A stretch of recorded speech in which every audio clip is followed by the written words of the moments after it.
नमस्कार, Sridevi classes YouTube channel पर एक बार फिर आपका स्वागत है। हमारी प्लेलिस्ट पावर इलेक्ट्रॉनिक्स में आज की वीडियो में समझते हैं रेजिस्टेंस वेल्डिंग के बारे में और जानते हैं किस तरह से इलेक्ट्रिक करंट से ओमिक रेजिस्टेंस में हीट प्रोड्यूस्ड एक एक्सटर्नल प्रेशर के साथ वेल्डिंग प्रोसेस को पूरा कर देती है और समझते हैं एक वेल्डिंग मशीन की प्रक्रिया को और रेजिस्टेंस वेल्डिंग के एडवांटेज और डिसएडवांटेज को। तो शुरू करते हैं आज की वीडियो। रेजिस्टेंस वेल्डिंग दो मेटल्स को जोड़ने का एक ऐसा तरीका है जिसमें बाहर से बल लगाकर मेटल जॉइंट्स के बीच में विद्युत धारा से रेजिस्टेंस में हीट पैदा की जाती है जिससे मेटल जुड़ जाता है। रेजिस्टेंस वेल्डिंग का थर्मो इलेक्ट्रिक प्रोसेस का इस्तेमाल मैन्युफैक्चरिंग इंडस्ट्री मेटल शीट्स और कंपोनेंट्स को जोड़ने में करती है। प्रेशर के साथ जब मेटल जॉइंट्स में करंट फ्लो किया जाता है तो जॉइंट के रेजिस्टेंस में करंट फ्लो से जो हीट पैदा होती है उससे जॉइंट पर धातु पिघल कर आपस में संधि बना देती है। इस तरह से एक तरह का कॉलेंसेस बनता है जो प्रेशर से मेटल्स में वेल्डिंग कर देता है। वेल्ड जॉइंट की पोजीशन का निर्धारण वर्कपीस और इलेक्ट्रोड की ज्योमेट्री और पोजीशन से पहले से तय किया जा सकता है और इस वेल्डिंग जॉइंटिंग प्रोसेस के दौरान हम करंट फ्लो से पहले, करंट फ्लो के दौरान और करंट फ्लो के बाद लगातार प्रेशर को लगाए रखते हैं ताकि हॉट जॉइंट पोजीशन में आपस में कॉलेंसेंस और संधि बनने का कार्य आसानी से हो जाए। एक्सटर्नल प्रेशर से जो फोर्स पोजीशन बनती है उससे न केवल करंट के प्रवाह की स्थितियां सीमित हो जाती है बल्कि जॉइंट का पोजीशन भी तय हो जाता है और इस प्रक्रिया में हमें बाहर से किसी भी प्रकार के फिलर मटेरियल को ऐड करने की जरूरत नहीं है। इसलिए ये बहुत कॉस्ट इफेक्टिव तरीके से साफ सुथरा बॉन्ड बहुत कम समय में तैयार कर देती है। समझते हैं रेजिस्टेंस वेल्डिंग किस तरह से कार्य करती है। यहाँ शान और ग्रीन हाईलाइट में जो दो मेटल पीस हैं उन्हें जब दबाव के साथ एक दूसरे के समीप लाया जाता है तो मेटल सरफेस में जो माइक्रोस्कोपिकल प्रोजेक्शंस आते हैं, छोटे छोटे जो प्रोजेक्टेड पार्ट्स होते हैं, वो एक दूसरे से पहले समीप आकर दाब की स्थितियों में करंट फ्लो के रास्ते बनते हैं और ऐसी स्थिति में करंट से जो हीट बनती है वो मेटल टू मेटल कॉन्टेक्ट के बीच में जो ऑक्साइड लेयर है उसे खत्म कर देती है और मेटल टू मेटल एक कंडक्टिव ब्रिज बन जाता है। इन ब्रिजेज के थ्रू जो हाई करंट डेंसिटी है वो प्रोजेक्टेड पार्ट में मेल्टिंग कर देती है। मेल्टिंग के दौरान जो टेम्परेचर बढ़ने से मेटल की रेजिस्टिविटी बढ़ती है उससे करंट डाइवर्ट होकर दूसरे ब्रिजेज के रास्ते को पकड़ता है और इस तरह से करंट नए ब्रिजेज के बीच में भी हीट और मेल्टिंग करता हुआ पूरे इंटायर सरफेस को मोल्टन स्टेट में ले आता है। और जब हम बाह्य करंट को बंद कर देते हैं तो बाहर से जो प्रेशर लगाने के लिए इलेक्ट्रोड लगाए गए हैं वो पहले ठंडे होते हैं, उसके बाद हमारा मोल्टन मेटल ठंडा हो जाता है और प्रेशर की इस कंडीशंस में ये जो मोल्टन मटेरियल है वो यहाँ एक सॉलिड वेल्ड जॉइंट बना लेता है। वो मेटल्स जिनकी रेजिस्टिविटी ज्यादा है, करंट फ्लो पे रेजिस्टेंस ज्यादा ऑफर करती हैं और थर्मल कंडक्टिविटी कम रखती हैं, साथ में जिनके मेल्टिंग पॉइंट भी कम है, वो आसानी से वेल्ड हो सकती हैं। जैसे माइल्ड स्टील और दूसरी जो फेरस मेटल्स हैं वो इसी प्रकार की हैं, लेकिन वो मटेरियल जिनकी थर्मल कंडक्टिविटी ज्यादा है जैसे कॉपर, गोल्ड या एल्युमिनियम या कुछ ब्रास के एलॉय, वो थोड़े मुश्किल होते हैं वेल्डिंग करने के लिए और ऐसे मटेरियल की वेल्डिंग के लिए हम रिफ्रैक्टिव मोलिब्डेनम जैसी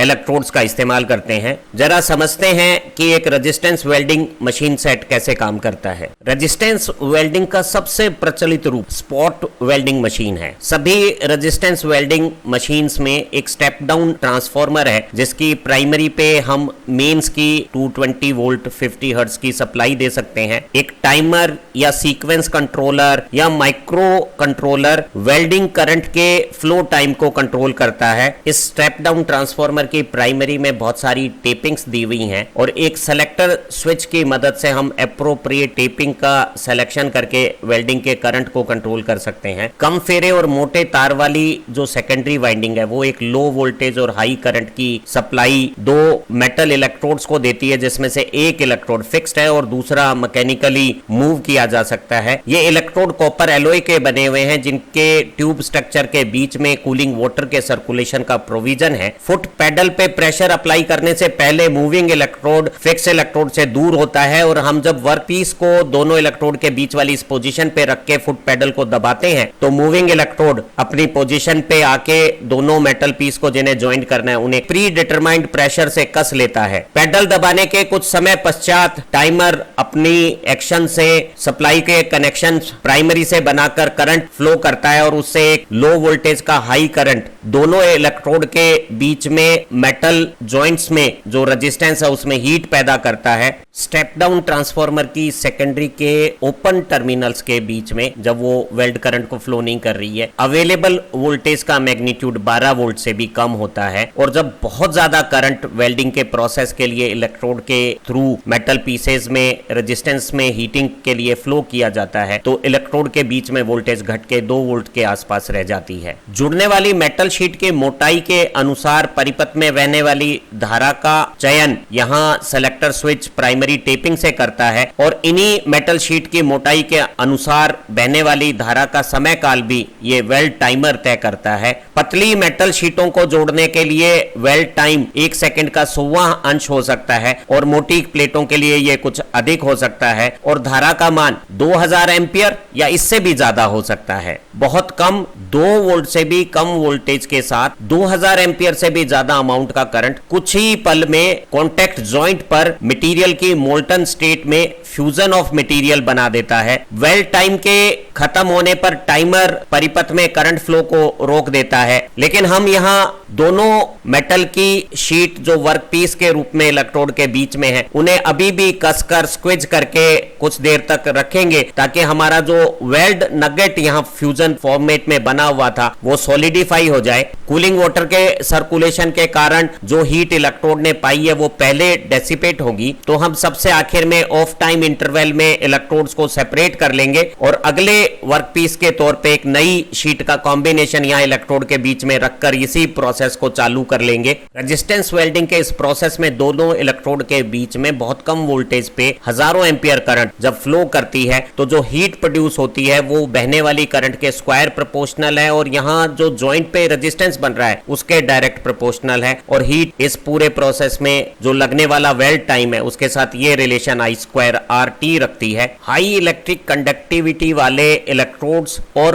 वर्कपीस के बीच में प्रेशर से बने हुए जॉइंट के रेजिस्टेंस के कम होने के कारण इन जॉइंट्स में ज्यादा हीट प्रोड्यूस नहीं होगी। इलेक्ट्रोड की पोजीशन और प्रेशर से जो करंट फ्लो का रास्ता बनेगा उस रास्ते में सबसे अधिक रेजिस्टेंस मेटल की इस वेल्डिंग जॉइंट पोजीशन पर होगा और वहां सबसे ज्यादा करंट फ्लो से हीट बनने से एक मोल्टन मटेरियल का वेल्ड नगेट यहां टेम्परेचर राइज से बन जाएगा। अगर अपन इस पूरी सराउंडिंग में अलग अलग पोजीशंस की टेम्परेचर कंडीशंस देखें तो आप पाएंगे कि इलेक्ट्रोड के अंदर कोल्ड वाटर की कूलिंग के कारण बहुत ज्यादा टेम्परेचर नहीं है, उसकी टिप पे भी टेम्परेचर ज्यादा नहीं है और बहुत तेजी से दोनों वर्क पीसेस के बीच में आप देखिए यहाँ इस स्पॉट पर टेम्परेचर का मैग्नीट्यूड, यहाँ इस एक्सेस पे अगर आप टेम्परेचर लेवें तो ये जो वेल्ड जॉइंट की पोजीशन है वहां टेम्परेचर सबसे अधिक होने पर यहाँ एक मोल्टन मटेरियल का वेल्ड नगेट बन जाएगा। जब हम टाइमर की मदद से ऑटोमेटिकली करंट फ्लो को रोक देंगे तो हमारा ये जो वेल्ड नगेट है वो ठंडा होकर दोनों